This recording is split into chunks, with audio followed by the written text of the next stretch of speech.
වෙලාව 5යි කාලයි. පිටත් වුණා සෝමාවතී වදින්න යන්න. කොහොමත් පැය එකකට කිට්ටු වෙන කාලයක් යන්න වෙනවා සෝමාවතී ටවුන් එකට මේ කඳුලේ ටවුන් එකේ ඉඳන් සෝමාවතියට. ඉතින් කැලෙත් ඇතුලේ හම් වෙනවා කිලෝමීටර් 10කට ආසන්න සංඛ්‍යාවක්. කිලෝමීටර් 40ක් විතර 45ක් විතර තියෙනවා සෝමාවතියට යන්න. දැන් උදේ පාන්දර මේ පිටත් වෙලා අපි යන ගමන් තව කට්ටියකුත් අරගෙන තමයි අපි යන්නේ.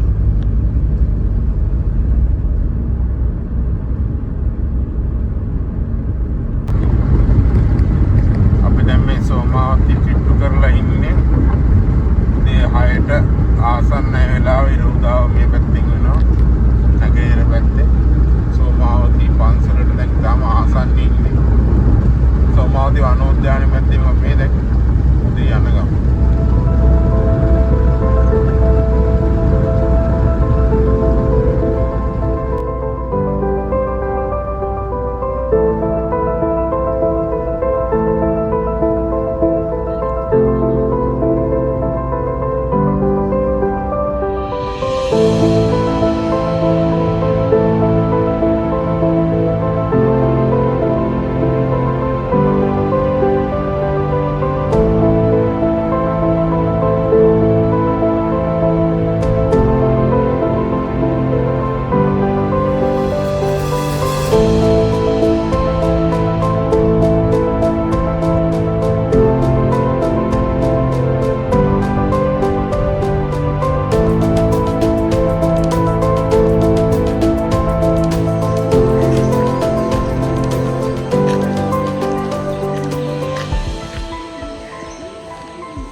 දැන් මේ ඇවිල්ලා ඉන්නේ සෝමාවතී පුදබිමට. ඓතිහාසික දකුණු දළදා වහන්සේ වැඩ සිටින අපේ ගෞතම බුදුරජාණන් වහන්සේගේ දකුණු දළදා වැඩ සිටින සෝමාවතී පුදබිමට තමයි ඇවිල්ලා ඉන්නේ. වෙලාව උදේ 6 පහුවෙලා විනාඩි 10යි. මේ වෙද්දි නම් පූජාව පටන් අරගෙන චුට්ටක් පරක් වුණා. හැබැයි අපිට පුළුවන් ගිහිල්ලා ඇතුලේ වඳින්න. ඉතින් මේක අපේ ඉතිහාසයේ බොහොම වැදගත් සන්ධිස්ථානයක්. අවුරුදු ගාණක් තිස්සේ LTT ත්‍රස්තවාදීන්ගේ උදිරු බලකණුවක් වෙලා තිබ්බ ප්‍රදේශයක් තමයි වර්තමානයේ මේ අපේ බැතිමතුන්ට වන්දනාමාන කරන්න මේ විදිහට හදලා ප්‍රතිසංස්කරණය කරලා තියෙනවා.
මේ යන්නේ පොළොන්නරුව ගල් විහාර සංකීර්ණය ඇතුලේ.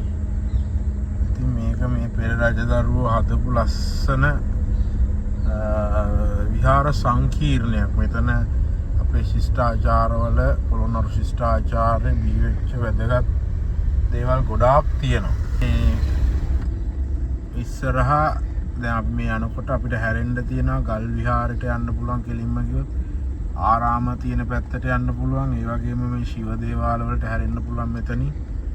මෙතනින් දකුණට හැරලා ගියොත් ඔයගොල්ලන්ට ඒ විහාර සංකීර්ණයට ඇතුල් වෙන්න පුළුවන්. තවත් විහාර සංකීර්ණයකට අපි අද කෙලින් තමයි යන්නේ.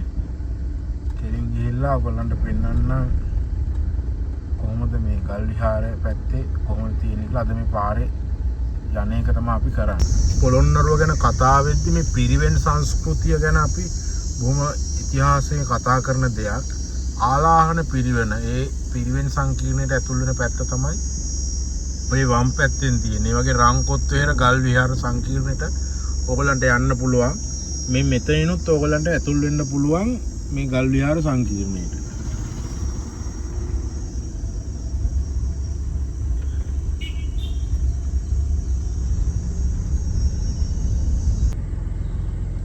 දැන් මේ විහාර සංකීර්ණයට ඇතුල් වෙන තැන එක ద్వාරයක් තමයි මේ හැම තැනක්ම ප්‍රාකාර වලින් වට කරලා ద్వාර වලින් හදලා තියෙන්නේ. ඉතින් මේ රජතුමා ඒ කාලේ කෙටි ద్వාර මේ මුර කපුල වගේ හදලා මේ තැන් වලින් තමයි ඇතුල් වෙන්න තියෙන්නේ. ඉතින් බොහොම පටු ස්ථානයක්. මේ ගල් තීරු අතුරලා තියෙන්නේ.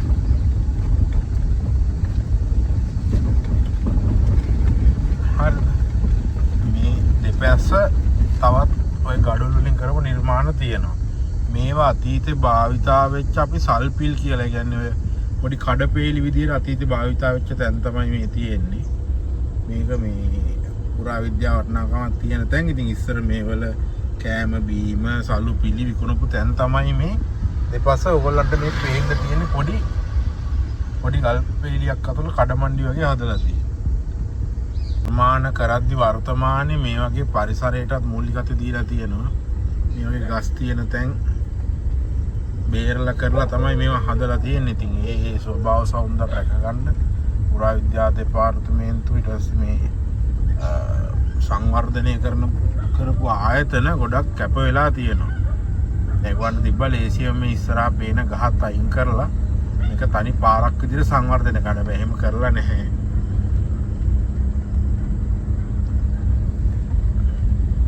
දැන් මේ තැන් වල මෙහා මේ අතීතයේ තිබ්බ ගොඩනැගිලි.